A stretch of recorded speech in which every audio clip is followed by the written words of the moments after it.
Ongoing ngayon sa Saudi Arabia ang proseso para mapaghiwalay ang conjoined twins na mula sa Oriental Mindoro. Para bigyan ng mukha ang balita, Mobile Journal, Yeda Pascual.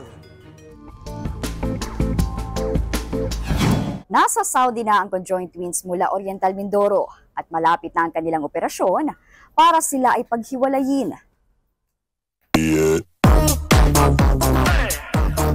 Ipinanganak na magkadikit ang bungo ni Maurice Ann at Leia Anisa, 7 taong gulang.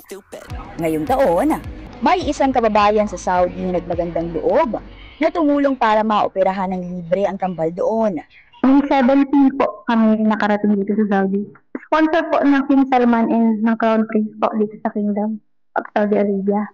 All expense po, accommodation, yung sa hospitalization, then meron din pong pocket money.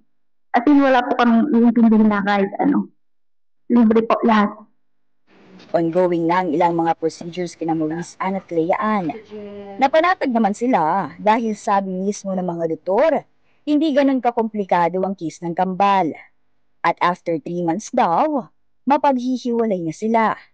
Sobrang saya kasi makikita ko na yung kambal ko na ayun, magkahiwalay, magagawa na nila yung gusto nila.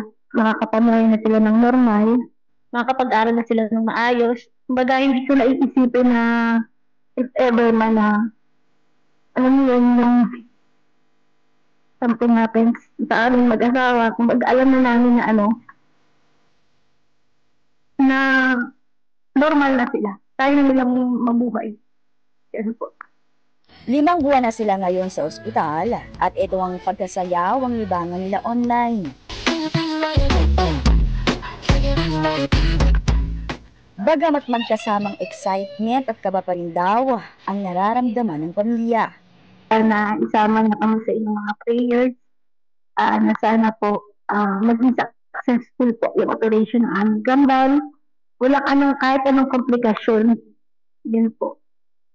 Sabi niyo po kami sa inyong mga panalangin. Mobile Journal, Yeda Pascual po. Hatid ang muka ng balita.